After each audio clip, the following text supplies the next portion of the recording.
Hello, listeners. If you can hear and see this, it means you're breathing and you're alive. Well done.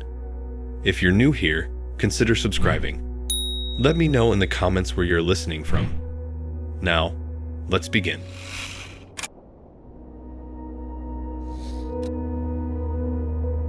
Look, I've been doing this job a long time, chasing whispers and shadows for a living. And you build up a kind of callus, a thickness in your mind that lets you sleep after you've seen the things I've seen. I documented the Gray Lady of the Chestnut Bridge, a sob story that turned out to be just the wind through rotten planks. I sat through the endless tapes of the Vaughan House echoes, which were creepy. Sure, but just old pipes and bad memories. I thought I'd seen the mechanisms of fear, the rusty cogs and gears that make a ghost story turn. Then I got the Leo Matheson case, and it didn't just strip that callus away. It made me realize the skin underneath was already marked, waiting for the right kind of poison to sink in. It didn't start with a scream or a cold spot. It started with a document, an email with a subject line that read, in plain text, "Protocol for continued safety." The body was just as dry. My name is Leonard Matheson. I am the occupant of 1428 Black Spruce Lane. I need a permanent record made of the guidelines I follow. I am beginning to forget why they are important. I have attached the current manual. The attachment was a PDF, 27 pages of single-space text. It was written in a bland, bureaucratic font, the language sterile and precise. It was titled Home Occupancy Guidelines, Revision 7. The first page had a footnote. Compliance ensures harmony. Deviation incurs management fees. It sounded like a bad lease agreement. Then I read Guideline 1. A white noise generator must operate at all times within the central hallway of the residence. Its purpose is to mask auditory phenomena classified as pattern crying. Should the crying become audible above the generator's output, the occupant is to proceed directly to the primary bedroom, enter, and secure the door. Sleep is to be attempted immediately. Do not investigate the source. I scrolled. Guideline 2. The western perimeter fence consists of 11 painted wooden planks. This count must be verified visually each morning. If a 12th plank is observed, access to the rear yard is forbidden for that diurnal cycle. If the count returns to 11 the following morning, activities may resume. If a 10th plank is observed, you must procure a replacement plank of identical dimensions from the hardware supplier at 340 Elm Street. No other supplier is acceptable. Installation must be completed before sunset. My initial reaction was a professional sort of intrigue, the kind you feel when you find a really good, weird hoax. This was detailed, specific, and completely insane. Guideline 5 was about locking windows before sundown. Guideline 7 detailed a permitted observer, a man in a tan coat who would sit in a red sit-in across the street for no more than 4 hours. Guideline 12 warned of domestic sounds from the kitchen between 2 and 4 in the morning, strictly forbidding entry until a quarter past the hour. It was a masterpiece of mundane horror, the kind that gets under your nails. I wrote back, my standard reply, asking for an interview for context for his uncle's name. His response came quickly. The guidelines are the context. My uncle was Arthur Matheson. He left the manual. I did not follow it at first. The management fees are severe. I can meet during a safe window. Tomorrow, if it is sunny. You must bring something living. A small plant is sufficient. Do not remark upon the ambient temperature of the house. The next day was bright and clear. A stupidly cheerful day for a haunting. I bought a little jade plant from a corner store, its leaves fat and green. Black Spruce Lane was a quiet street in a neighborhood that had settled into a comfortable middle age, the kind of place where nothing happens on purpose. Number 1428 was a split level, pale yellow with brown trim. Utterly ordinary. The fence was there, white planks. I counted them from the car. 11. Leo answered the door before I could knock. He was younger than I expected, maybe mid-30s, but he carried himself like an old man, shoulders hunched, movements careful. His eyes were the worst part dark-rimmed and perpetually wide, as if he'd just been startled and was forcing himself to be calm. He managed a thin smile that didn't reach those eyes. "You brought a plant," he said, his voice a bit raspy. He took the jade pot with a nod of thanks. "Please, come in." The first thing that hit me was the sound, a constant, low hiss of white noise coming from upstairs. It was the sound of a dead television channel, that old analog static. The second thing was the heat. The house was stifling, a thick, dry warmth that clung to the skin. I remembered the rule and said nothing. The entryway was clean, obsessively so. No mail on a side table, no shoes by the door. Everything was in its place with a kind of desperate neatness. He led me to a living room that looked like a furniture showroom, cushions plumped, magazines fanned perfectly on a glass coffee table. "I can't offer you a drink," he said, apologetically. "The water isn't safe today." I asked why. He just shook his head and pointed to a line in a printed binder he had on the table. It was the manual in physical form. He had it open to Guideline 8. If water from any tap runs discolored, cease all water usage for the remainder of the day. Bottled water is stored in the hall closet.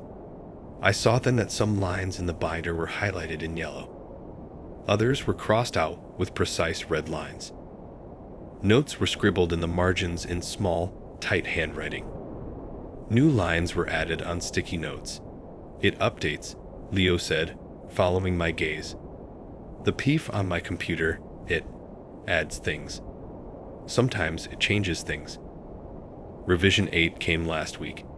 It added 3 new guidelines." He let me look through the binder.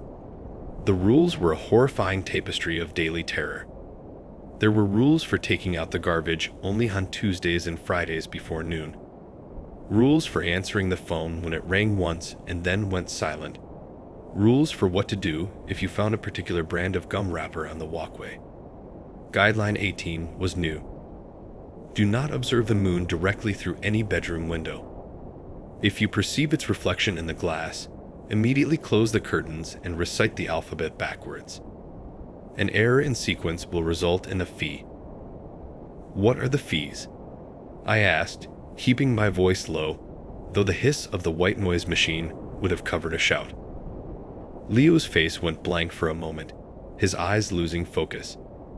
"You don't want to know," he said finally. "They're corrective. They make you remember why the rules are important." He told me about his first month, when he dismissed the manual as his uncle's dementia. The house had been fine, quiet. Then he'd broken a minor rule, Guideline 5 about the windows. He'd left a bathroom window open a crack overnight. "I woke up," he said, staring at his hands, and the inside of the glass was covered in handprints. Small ones, like a child's. But they were sticky, and they smelled like wet clay and pennies. He cleaned it, thought it was a prank. The next rule he broke was the fence count. He'd slept in, forgotten to check. When he looked out, there were 12 planks. He went into the backyard anyway. The grass felt wrong, he whispered. Soft. Like walking on a mattress. And the extra plank was just leaning against the shed. It was old, warped, with dark stains in the grain.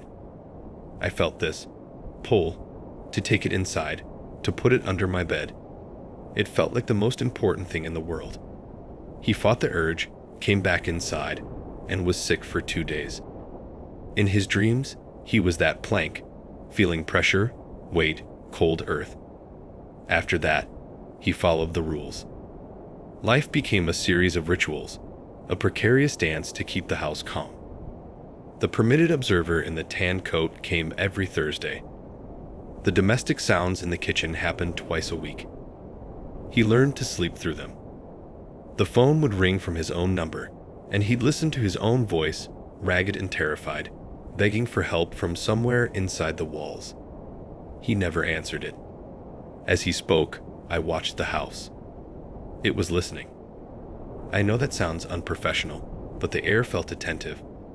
The static from upstairs seemed to modulate slightly, like a breath. A floorboard in the hall creaked at no pressure. Leo saw me notice and gave a tiny, grim nod. "It's always aware," he said. "The guidelines keep it. Distracted. Fed. I think the rules are a ritual to focus its attention on specific, predictable things. Like a complex lock." Then, something happened. A low, gurgling groan echoed through the pipes in the walls, a sound of deep congestion. Leo froze, his eyes darting to a digital clock on the wall. It was just past 1 in the afternoon. "It's early," he breathed. The groan was followed by a series of sharp, metallic knocks, like someone rapping a pipe wrench against copper. Leo scrambled for the binder, flipping pages frantically. His finger found a line. Guideline 22. If the plumbing system engages outside of designated hours, proceed to the living room and remain standing until the sound ceases. Do not seek the source. The knocking grew louder, more rhythmic. It was coming from the walls, the ceiling, a chaotic percussion moving through the bones of the house. The white noise from upstairs rose in volume to compete, becoming a furious shush. The temperature, already hot, spiked. Sweat beaded on my forehead. Leo was just standing in the center of the room, rigid, his eyes clamped shut. I stood too, my reporter's mind racing, trying to memorize every detail, the pattern of the knocks, the way the light from the window seemed to dim. Then, as suddenly as it started, it stopped. The white noise dropped back to its original level. The heat relented a fraction. Leo opened his eyes. They were wet with terror. "You should go," he said, his voice shaking. "The safe window closes at 3. It's not happy. You being here, it might change the variables." He was right. The atmosphere had curdled from one of controlled dread to one of sharp, active malice. I felt a pressure behind my eyes, a headache forming in an instant. I didn't argue. He walked me to the door, the binder clutched to his chest like a shield. As I stepped over the threshold back into the bland sunshine, he spoke one last time. "It's not about ghosts. It's about rules. It's about a system. My uncle didn't leave me a house. He left me a job. The job of being the caretaker." He closed the door before I could reply. I sat in my car for a long time, watching the house. The 11th fence plank stared back. The red car was not there. The street was normal. But my hands wouldn't stop trembling. That was my first visit. It was the beginning. Because Leo was right, it was a system. And by investigating it, by bearing witness, I had, in some small way, become a part of its operating procedure. I didn't know it then, but the story had already chosen me. The rules were looking for a new scribe. Over the next few weeks, I tried to research Arthur Matheson, Leo's uncle. The paper trail was thin. He was a retired draftsman, never married, no children. He bought the house 15 years ago from a bank foreclosure. The previous owners were the Voss family. They had left suddenly too. I found a single newspaper article about them, a small piece in the local section from 20 years back. The family had reported their young daughter, Anna, missing. She was 7. She had last been seen playing in the backyard. A massive search turned up nothing. The article quoted the parents as being distraught and baffled. The family moved away a few months later. The article included a photo of the girl, a blonde child with a gap-toothed smile, holding a cat. The backyard in the grainy photo had that same white fence. A cold wire tightened in my chest.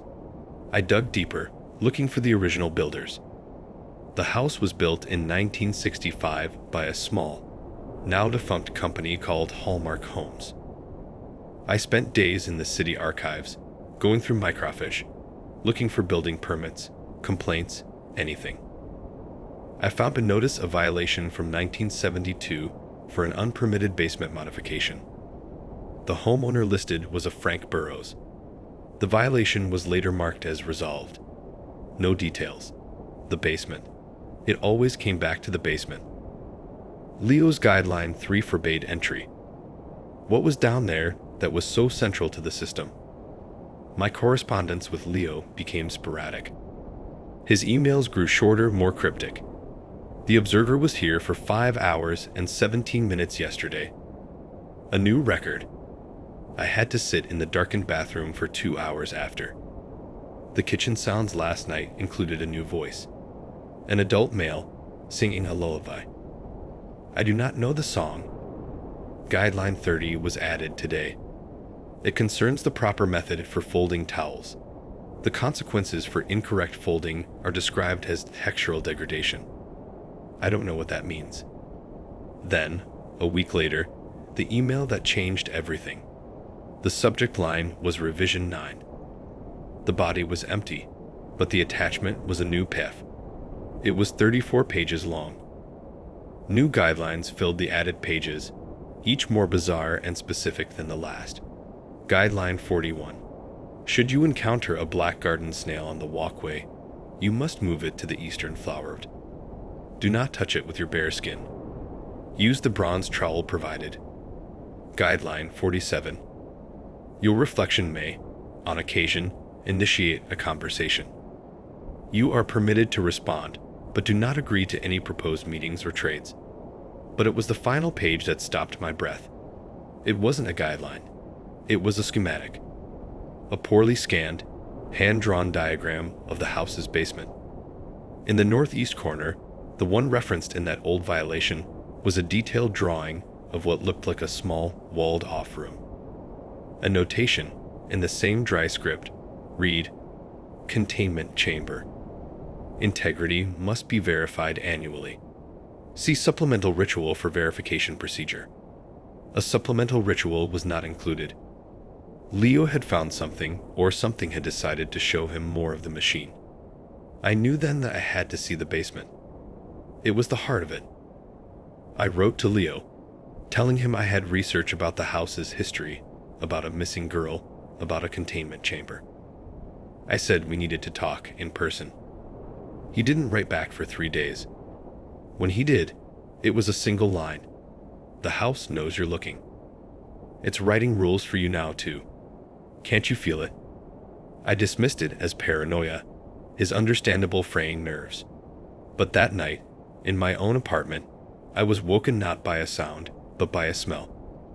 The distinct, acrid scent of ozone and burnt hair. It was coming from my air conditioning vent. I sat bolt upright in bed, my heart hammering. It was the smell Leo had described from his first week, before he followed the rules. The smell lasted only a minute before fading, leaving behind the usual stale apartment air. I couldn't get back to sleep. I started checking my own windows before bed. I found myself avoiding certain patterns in the tile floor. A rule formed in my mind, unbidden. Always step on the darker tiles when crossing the kitchen at night. The lighter tiles are cold.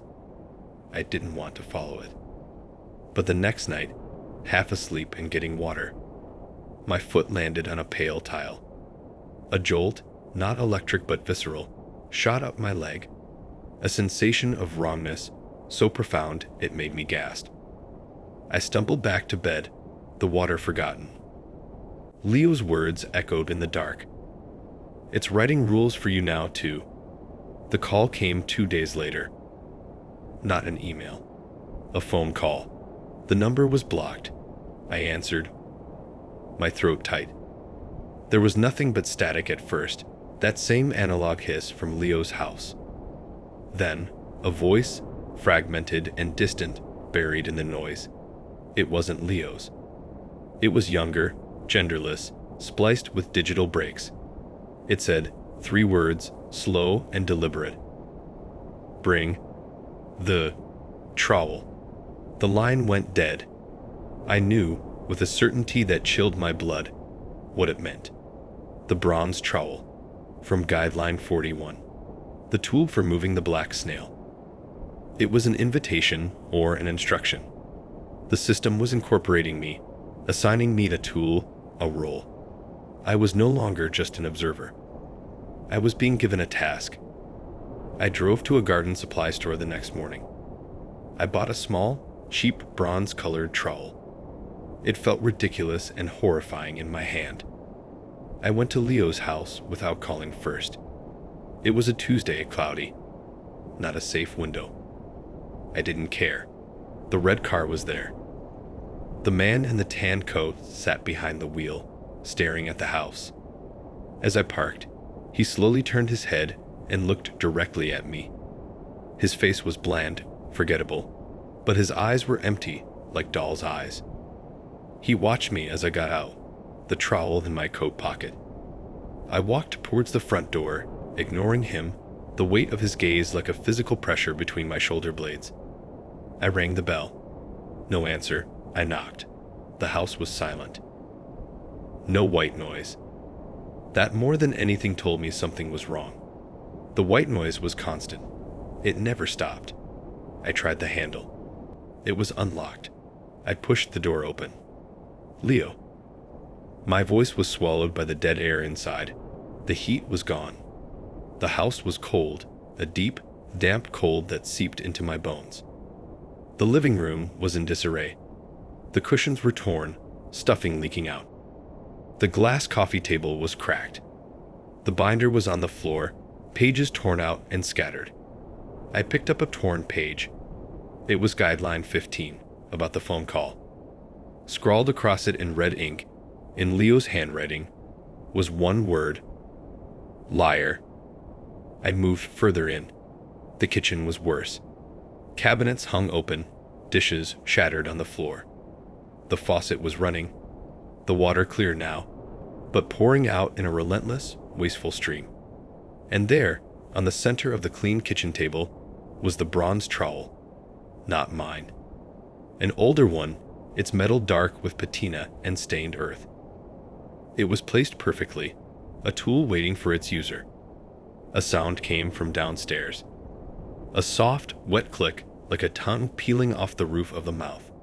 It came from behind the basement door, the door that had always been locked. It was now slightly ajar. A sliver of profound darkness lay behind it. The rules screamed in my head. Guideline 3. Do not enter. But Leo was down there. Or something was. And the house had told me to bring the trowel. I walked to the door, my breath fogging in the cold air. I placed my hand on the wood. It was icy. I pushed. The door swung open silently on well-oiled hinges. A smell wafted up, not of decay, but of wet stone, damp soil, and that same ozone. The stairs descended into blackness. I fumbled for my phone, turned on the flashlight. The beam was weak, pathetic against that consuming dark. I took a step down, then another. The stairs were concrete, uneven. The air grew colder with each step. The sound came again, that wet click from below. My light found the bottom of the stairs. The basement was a large, unfinished space, cluttered with boxes and old furniture draped in sheets. But my beam was drawn to the northeast corner. There, the wall was different. Newer concrete, smooth and gray, in contrast to the old, rough foundation. It formed a perfect square, about 7 feet on each side, like a room within a room. A containment chamber.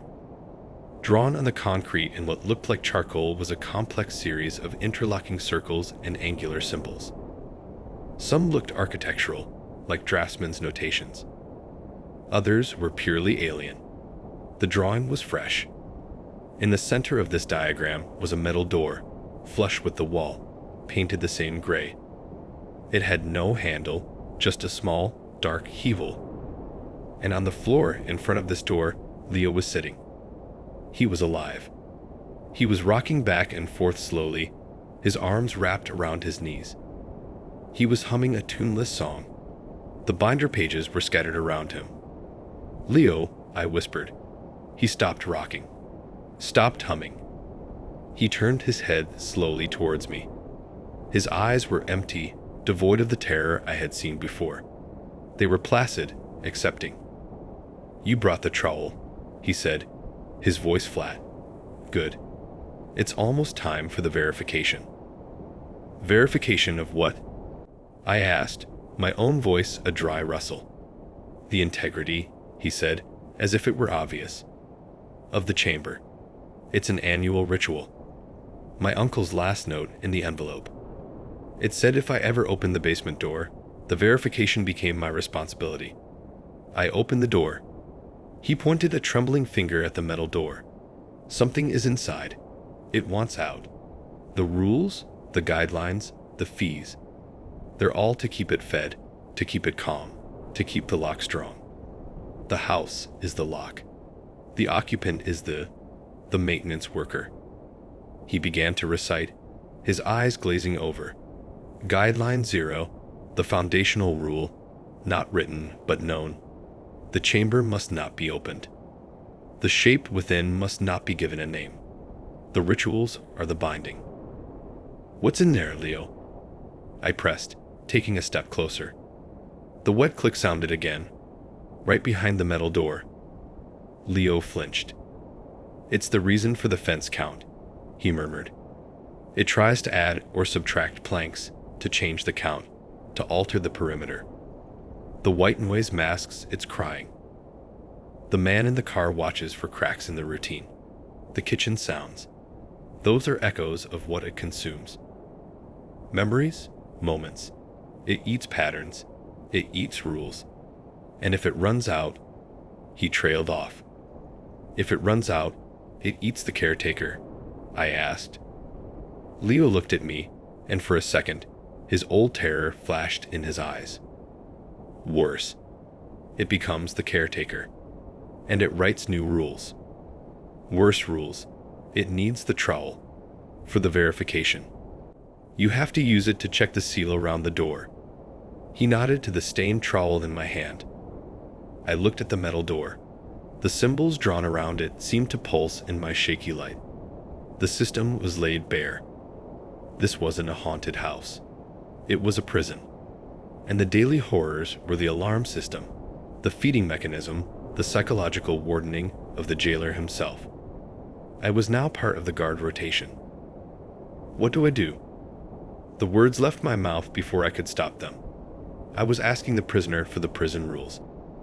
Leo smiled, a vacant, peaceful smile. "You check the perimeter of the door with the trowel. You tap it lightly. Listen for a hollow sound. If it's solid, the integrity is good. If it's hollow..." He didn't finish. I knew. If it was hollow, the shape was getting out. And I would have to perform a supplemental ritual to reinforce it. A ritual I did not know. I approached the metal door. The air here was so cold it hurt to breathe. I could feel a vibration through the floor, a subaudible hum. I raised the bronze trowel. I tapped the concrete next to the door. A solid thunk. I moved along the edge. Tap. Thunk. Tap. Thunk. On the fourth side, near the bottom corner, I tapped. The sound was different. A dull, empty talk. Hollow. Leo let out a soft sigh behind me. "It's found a weakness," he said, his voice full of a strange reverence. "It's been working on that corner, dreaming it soft." As he said it, I saw it. A hairline crack in the concrete, so fine it was almost invisible, running from the hollow-sounding spot up towards the symbols. And from within that crack, a substance was slowly welling out. Not liquid. Something thicker, with a sheen like oil on water, but colorless. It held shapes for a second. A number, a fragment of a face, a twisting spiral, before dissolving into the air. It was dreaming itself out. The trowel in my hand grew warm. The diagram on the wall began to glow, a faint, phosphorescent green. The symbols weren't just drawings. They were part of the lock. And my participation, my use of the tool, was activating something.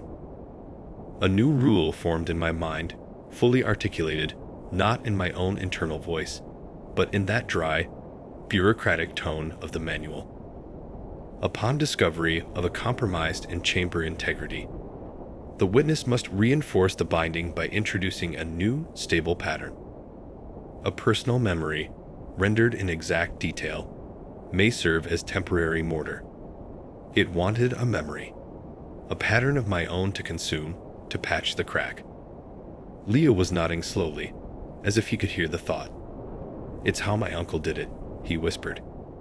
He told it about building model ships. Every detail. The smell of the glue, the grain of the balsa wood. It loves that. It eats the order. I looked at the hollow spot, at the seepage of dreaming nothingness. I thought of my own life, my own patterns, and I began to speak. I told the crack about my first day as a reporter, the precise order of my desk, the feel of the old typewriter keys, the smell of ink and cheap paper, the pattern of the linoleum floor tiles. I poured the memory out, every boring, orderly detail. As I spoke, the seepage slowed. The colorless substance began to retract back into the crack. The trowel in my hand grew hot, almost too hot to hold. When I finished, the crack was sealed. Not with concrete, but with a faint, shimmering film that held the ghost of my memory. A permanent record of a meaningless day, now serving as prison mortar. The glow from the symbols faded. The hollow sound was gone. The verification was complete. I had passed the test. I had become the caretaker. Leo stood up, his movements loose, unburdened. "It's yours now," he said, with a terrifying relief. "The house has a new writer. The rules will come to you. You'll know what to do." He walked past me, up the stairs, out of the basement, out of the house. I watched him go. I stayed in the basement for a long time, staring at the metal door. I finally climbed the stairs, my legs weak. The house was already changing. The disarray in the kitchen was gone. Everything was back in its place, neater than before. The white noise machine was humming again upstairs. The heat was returning. On the kitchen table, where the old troll had been, was a fresh notepad and a pen. I picked up the pen. My hand moved without my conscious command. I wrote a line at the top of the first page. Guideline 1, Revision 1. The story must be told. I understand now. Leo didn't forget why the rules were important. The house made him forget, so he could leave. It needed a fresh mind, one still connected to the outside world, to write new patterns, to feed it new memories. It chose me because I was a storyteller, a pattern maker. The man in the tan coat still comes. I see him from the window. I count the fence planks every morning. I listen to the sounds in the kitchen. I follow the rules that appear in my mind, and I write new ones. I am the reporter and the story. I am the warden and the prison. This account is part of the binding. By reading it, by holding these patterns in your mind, you are sharing the burden. You are checking the integrity. The story must be told. Do not stop telling it.